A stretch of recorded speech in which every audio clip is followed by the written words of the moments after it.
जय महाराष्ट्र मित्रांनो, महाराष्ट्र राज्याच्या राजकारणातून आता कॅप्टन खरात याची वेगवेगळी प्रकरणं बाहेर येत असतानाच आता मात्र सगळ्यात मोठी घडामोड आपल्या समोर येते मित्रांनो। शिंदेगडाचे मंत्री असणारे त्यांच्या अगदी निकटवर्तीयांना अखेर एसआयटीने ताब्यात घेतलं। अखेर मंत्रीच आला पूर्णपणे अडचणीत। तर मित्रांनो, अशोक खरातमुळेच एकनाथ शिंदे गेले गुवाहाटीला। ठाकरेंच्या नेत्याने सांगितलं connection, Kesarkar connection to Guwahati.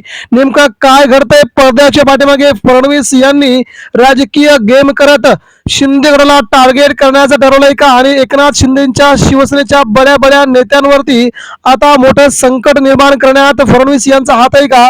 जाणून घेऊया पुढच्या अवघ्या 2 मिनिटांमध्ये कुणाकुणाचे येणार राजीनामे। आता रुपाली चाकणकर यांच्यानंतर एकनाथ शिंदे यांचा राजीनामा मागण्याची वेळ। ठाकरेंच्या शिवसेनेने अखेर नवीन शरसंधान साधले। नेमकं काय घडलंय मित्रांनो? बातमी ही महत्वाची आहे। सध्या महाराष्ट्राच्या राजकारणामध्ये कॅप्टन अशोक खरात या प्रकरणाला चांगलंच वेगळं वळण मिळतंय। दररोज वेगवेगळे गुन्हे दाखल होत असतानाच कॅप्टन खरातमुळे कोणकोणते राजकारणी अडकणार ही आता सगळ्यात मोठी बातमी समोर आली आहे। देवेंद्र फडणवीस यांनी सांगितल्याप्रमाणे कुणालाही सोडणार नाही। ज्याचे ज्याचे संबंध आहेत त्या प्रत्येकाला त्याला योग्य ती शिक्षा दिली जाईल। हा नेमका अप्रत्यक्ष इशारा कोणाला होता? अजित पवार गटाला, एकनाथ शिंदेच्या गटाला की इतरत्र कोणाला? हे आता लवकरच समजणार असलं तरी आता मात्र शिवसेनेची, उद्धव ठाकरेंची शिवसेना प्रचंडपणे आक्रमक झाली ती एकनाथ शिंदे यांच्या सोबत आलेल्या फोटोवरून आणि केसरकर यांच्या निकटवर्तीयांना घेतलेल्या ताब्यात एसआयटीने ताब्यात घेतल्यामुळे आता मात्र या दोघांचे देखील शिवसेना शिंदे गट, अजित पवार गट यांच्यातील बऱ्याच नेत्यांचे आता धावे दणाणले आहेत। मुख्यमंत्री देवेंद्र फडणवीस यांनी मंत्रिमंडळातील भ्रष्टाचारी आणि कलंकित नेत्यांची चौकशी करून त्यांना काढून टाकावे। कोणत्याही दबावाला बळी न पडता खराची चौकशी सुरू ठेवावी। पुरोगामी म्हणवल्या जाणाऱ्या आणि अंधश्रद्धा निर्मूलन कायदा बनवणाऱ्या महाराष्ट्रातले संविधानात्मक पदावरच्या नेता त्यांचे पाय धुतोय ही अतिशय शर्मेची बाब आहे।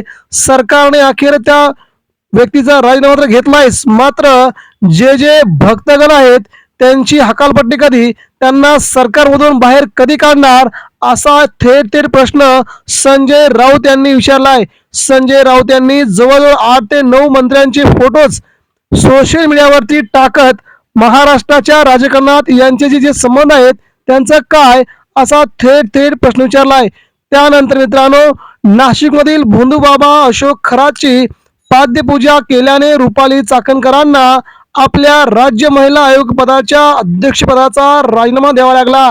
त्यामुळे खरात सोबतचे फोटो चाकणकरांसाठी मोठ्या अडचणीचे ठरल्याचं स्पष्ट दिसतंय। मात्र याच अशोक खरात बरोबर राज्यातील अनेक नेत्यांचे आणि मंत्र्यांचे फोटो आता समोर येत आहेत। यामध्ये उपमुख्यमंत्री एकनाथ शिंदेसह त्यांच्या पक्षातील नेते दीपक केसरकर यांचाही समावेश आहे। या फोटोवरूनही विरोधकांनी जोरदार टीका करायला सुरुवात केली आहे। अशातच आता ठाकरेंच्या शिवसेनेचे सचिव आणि माजी खासदार विनायक राऊत एकनाथ शिंदेबाबत एक खळबळजनक त्यांनी दावा केलाय। एकनाथ शिंदेंना गुवाहाटीचा मार्ग अशोक खरातनेच दाखवल्याचं असं राऊतांनी म्हटलंय। त्यांच्या या विधानामुळे आता विविध चर्चांना मात्र महाराष्ट्रामध्ये उधाण आलंय। तर माजी मंत्री दीपक केसरकर यांची एसआयटी चौकशी व्हायला पाहिजे असंही राऊत यांनी म्हटलंय। विनायक राऊत म्हणाले, अशोक खरात याच्याकडे जाणारी वाट दीपक केसरकरांनी एकनाथ शिंदेंना दाखवली आणि खरातने शिंदेंना गुवाहाटीची वाट दाखवली।